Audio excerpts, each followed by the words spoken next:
வணக்கம் நேயர்களே, ஃபிலிம் பாய் சுடிப்னியா உங்களை சந்திப்பதில் மிகப்பெரிய மகிழ்ச்சி. இன்றைய நிகழ்ச்சியில் 2008 பிரேசிலியன் கிரைம் மிஸ்ட்ரி த்ரில்லர் படமாக வெளியான லாஃப்ட் திரைப்படத்தை பற்றி தான் பார்க்க போகிறோம். நம்மளோட நிகழ்ச்சி உங்களுக்கு பிடிச்சிருந்தா நம்ம சேனலை சப்ஸ்கிரைப் பண்ணுங்கள், லைக் பண்ணுங்கள், ஷேர் பண்ணுங்கள், கமெண்ட் பண்ணுங்கள், உத்திரை நண்பருக்கு ஷேர் பண்ணி விடுங்க. சரி, இந்த படத்தோட கதை என்னங்கிறத பார்க்கறதுக்கு முன்னாடி ஒரு விஷயத்தை நம்ம சொல்லிட்டு அதுக்கப்புறம் கதைகளை போகிறோம். இந்த படம் கண்டிப்பாக ஃபேமிலி யாரும் பார்க்க முடியாது, ஸ்ட்ரிக்ட்லி நாட் அலவுடு. ஏன்னா ஒரு சில அடல் கண்டு இதில் நிறைய இருக்குது. அதனால் இது ஒரு முட்டமான ஒரு படம். இது 18+ படம். அதை மைண்டில் வச்சுட்டு இந்த படத்தை நீங்கள் பார்க்குறதா பார்க்கலாம். ஆனால் உங்களை கம்ப்ளீட்டாக இந்த படம் ஒரு மிகப்பெரிய ஒரு என்கேஜ்மெண்ட் படமாக ஒரு மிஸ்ட்ரி த்ரில்லர் படமாக இந்த படம் உங்களுக்கு பெருசாக என்கேஜ்மெண்ட் கொடுக்கும். அது மட்டும் என்னால் உறுதியாக சொல்ல முடியும். அப்படிப்பட்ட ஒரு படம். சரி, இப்போ இந்த படத்தோட கதை என்னங்கிறது பார்க்கும்போது, அதாவது கதைக்கலை பிரேசில் நடக்குது. ஒரு 5 நண்பர்களுக்காக ரொம்ப க்ளோஸான ஃப்ரெண்ட்ஸு. அவங்க பார்த்தீங்கன்னா ஒரு லைஃப்பை நல்லா லீட் பண்ணுற ஒரு ஃப்ரெண்ட்ஸ், நல்ல ஒரு லக்ஸரியான லைஃப் இருக்கிறவங்க. அப்படி இருக்கும்போது பார்த்தீங்கன்னா ஒரு பார்ட்டியில் எல்லோரும் மீட் பண்ணுறாங்க. மீட் பண்ணும்போது சொல்கிறாங்க, ஒரு நண்பர் சொல்கிறாரு, உங்களுக்காக ஒரு பெரிய நான் ஒரு இது ஒன்று ரெடி பண்ணியிருக்கேன். அதாவது ஒரு அப்பார்ட்மெண்ட்டில் லாஃப்ட்னு ஒரு ஃப்ளாட் ஒன்று இருக்குது. அதில் நான் ஒரு அப்பார்ட்மெண்ட் வாங்கியிருக்கேன். அதுக்கு 5 கீ இருக்குது. ஆளுக்கு ஒரு கீ தர்றேன், எனக்கு சேர்த்து 5 கீ. இது நம்மளோட ப்ரைவேட் லைஃப்பை நம்ம சர்வீஸ் பண்ணுறதுக்கு, நம்ம யூஸ் பண்ணுறதுக்கு இது ஆகும் அப்படின்னு சொல்கிறாப்புல. அந்த எப்படின்னா என்ன சொல்கிறாருன்னா உங்களுக்குன்னு தனித்தனி லைஃப் ஒன்று இருக்குது. இப்போ உங்களுக்கு ஃபேமிலி, குழந்தைகள்லாம் இருக்குது. அப்போ உங்களுக்குன்னு தனி கேர்ள் ஃப்ரெண்டுன்னு ஒரு என்ன இருக்க தான் செய்யும். எல்லாரும் அப்படி தான் லீட் பண்ணிக்கிட்டு இருக்கிற மாதிரி ஒரு லைஃப்பில் இருக்கிற மாதிரி தெரியுது. அதனால் உங்களுக்கு இண்டிவிஜுவலாக நீங்கள் அந்த ஃப்ளாட்டை யூஸ் பண்ணுறதுனா உங்கள் கேர்ள் ஃப்ரெண்டோட போய் யூஸ் பண்ணிக்கலாம் அப்படின்னு சொல்லிட்டு ஒரு அக்ரிமெண்ட் போட்டு ஒவ்வொருத்தருக்கும் கீயை கொடுக்குறாங்க. அது மட்டும் இல்லாமல் பார்த்தீங்கன்னா இந்த கீ உங்கள்கிட்ட மட்டும்தான் இருக்கணும், வேறு யாருக்குமே இதை கொடுக்கக்கூடாது. இதில் ஒரு செக்யூரிட்டி கோடு உள்ள ஒரு அலாரம் சிஸ்டம் ஒன்று இருக்குது. அதனால் அதையும் நீங்கள் மைண்டில் வச்சுக்கங்க. எந்த காரணத்தை கொண்டு இதை வேறு யாருக்குமே கொடுக்கக்கூடாது. கண்டிப்பாக உங்களுடைய பர்பஸ்க்கு மட்டும்தான் யூஸ் பண்ணணும் அப்படிங்கிற ஒரு முக்கியமான விஷயத்தை சொல்லிவிட்டு அவர் ஒவ்வொருத்தருக்கும் கொடுக்குறாரு. அப்படி எல்லோரும் வாங்கிட்டு போய் சரி என்ன பண்ணலாம், ஒரு ஐடியா பண்ணுவோம் அப்படின்னு சொல்லிட்டு ஒவ்வொருத்தரும் ஒரு பிளானிங்கில் இருக்கிறம்போது அப்போ பார்த்தீங்கன்னா இந்த மாதிரி கதைமைப்புகள் இது அப்படியே நடந்துகிட்டு இருக்கு. நம்மளுக்கு இந்த கதை ஆரம்பிக்கிறதுக்கு முன்னாடி ஃபர்ஸ்ட் ஓப்பனிங்லேயே பார்த்தீங்கன்னா ஒரு அந்த ஃப்ளாட்டில் டெரஸ்லேருந்து ஒரு ஆள் கீழே விழுந்து ஒரு காரில் அடிபட்டு இறந்து போகிற மாதிரி ஒரு சீன் இருக்கும். அதோட கட் பண்ணிடுவாங்க. அதுக்கப்புறம் தான் இந்த காட்சிகள் எல்லாம் வரும். அப்படி இருக்கும்போது பார்த்தீங்கன்னா இந்த ஃப்ளாட்டில் இவங்க போகிறதுக்கு முன்னாடியே பார்த்தீங்கன்னா அந்த ஃப்ளாட்டுக்கு என்ட்ராகுவாங்க. உள்ளே போய் பார்த்தா அங்கே ஒரு பெண் இறந்து கிடப்பாங்க. போலீஸ் இன்வெஸ்டிகேஷன் பண்ண வந்துடுவாங்க. அப்போ ஒவ்வொருத்தராக விசாரிக்கும் பண்ணுறதுக்கு முன்னாடியே முக்கியமாக ஒருத்தரை விசாரிச்சுக்கிட்டு இருப்பாங்க. அப்போ அவர் கேட்பாரு, ஏன் என்னையை மட்டும் விசாரிக்கிறாங்க, மற்றவங்க 4 பேரையும் விசாரிக்கலாமா அப்படின்னு சொல்லிட்டு போலீஸ் இன்வெஸ்டிகேஷன் பண்ணி ஒவ்வொன்றையும் ஆரம்பிக்கிறாங்க. அப்போ அடுத்தடுத்து என்ன விஷயங்கள் நடக்கும், என்னென்ன ட்விஸ்ட் இருக்குங்கிறது அந்த படத்தோட மீதி கதை ரொம்ப சூப்பராகவே இருக்குது. ஏன்னா ஃபர்ஸ்ட் ஹாப் பார்க்கும்போது கொஞ்சம் ஸ்லோவாக போகிற மாதிரி தெரியுமோ அப்படிங்கிற ஒரு ஃபீலிங் ஏற்படும்.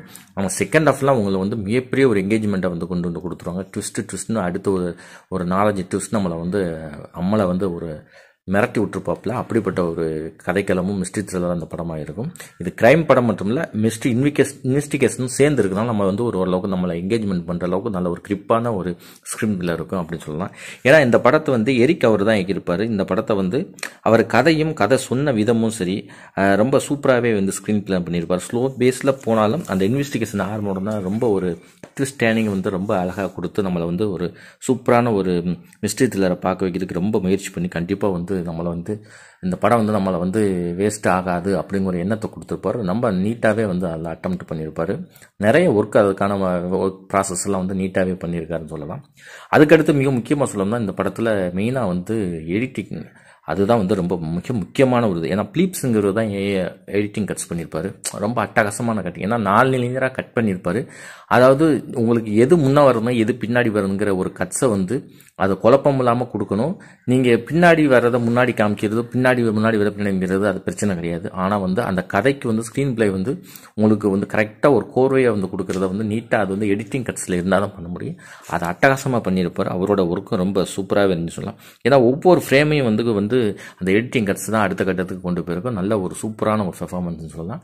பிஜிஎம் படத்துக்கு தேவையான அளவுக்கு என்ன இருக்கோ அது தேவையான அளவுக்கு சூப்பராக பண்ணியிருப்பாங்க. அது அந்த மிஸ்ட்ரி உண்டான பிறகு, அந்த கிரைம் உண்டான பிறகு ரொம்ப ஒரு சூப்பரான ஒரு எஃபர்ட்டும் இருக்கும், பார்க்க நல்லா நீட்டாகவே இருக்குன்னு சொல்லலாம்.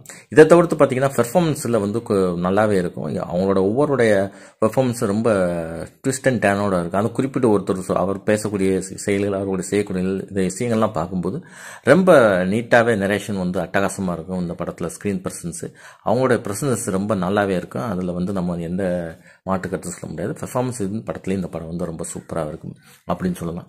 இந்த படம் நீங்கள் வந்து கண்டிப்பாக நீங்கள் பாருங்கள், மஸ்ட் வாட்ச் மூவி. கண்டிப்பாக வந்து இது உங்களுக்கு ஒரு பெரிய என்கேஜ்மெண்ட் படமாக இருக்கும். கண்டிப்பாக உங்களுடைய டைமை வந்து வேஸ்ட் ஆகாத ஒரு படமாக கண்டிப்பாக இந்த படம் இருக்கும் லாஃப்ட்டு. அதனால் வந்து நான் அடித்து சொல்லுவேன். ஆனால் பட் என்னென்னா இதில் ஒரு முக்கியமான விஷயம் வந்து இந்த படத்தில் ஒரு 5-6 மேலே வந்து அடல் கண்டென்ட் ரொம்ப நியூட் தான் இருக்குது. அதை நீங்கள் மைண்டில் வச்சுக்க.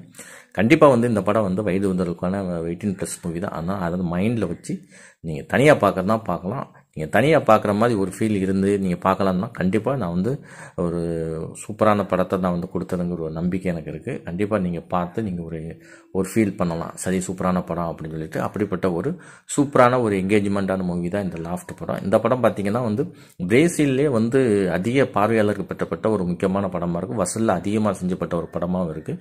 இந்த படத்தை வந்து பார்த்தீங்கன்னா வேறு ஒரு டச் லாங்குவேஜில் வந்து ரீமேக்லாம் பண்ணியிருக்காங்க. அப்படிப்பட்ட ஒரு கதையமைப்பு ரொம்ப ஒரு சூப்பரான ஒரு படமாக இருக்குது. வந்து எனக்கு இந்த படம் ஓரளவுக்கு பிடிச்சிருந்துச்சு, நல்லாவும் இருந்துச்சு. ஏன்னா செகண்ட் ஹாஃப் வந்து நல்ல ஒரு ட்விஸ்ட் அண்ட் டர்னோட இருக்கனால வந்து நம்ம எதிர்பார்க்காத ட்விஸ்ட் வந்து நம்ம இந்த படத்தை ஃபர்ஸ்ட் ஹாஃபில் பார்த்ததும் செகண்ட் ஹாஃபில் ரிவீல் பண்ணுறதுக்கு ரொம்ப சூப்பராக இருந்துன்னு சொல்லலாம். கண்டிப்பாக உங்களுக்கு போர் அடிக்காமல் ஒரு நல்ல சூப்பரான ஒரு மிஸ்ட்ரி இன்வெஸ்டிகேஷன் படம் பார்க்குறேன்னா கண்டிப்பாக இந்த படத்தை பார்க்கலாம். லாஃப்ட்டு நீங்கள் கண்டிப்பாக பார்த்து ஒரு நல்ல சூப்பரான ஒரு மூவியை பார்க்கணும்னு சொல்லிட்டு ஆசையில் இந்த படத்தை நான் வந்து உங்களுக்கு ரெஃபர் பண்ணுறேன். சரி, மீண்டும் ஒரு நிகழ்ச்சியில் சந்திப்போம் நேயர்களே.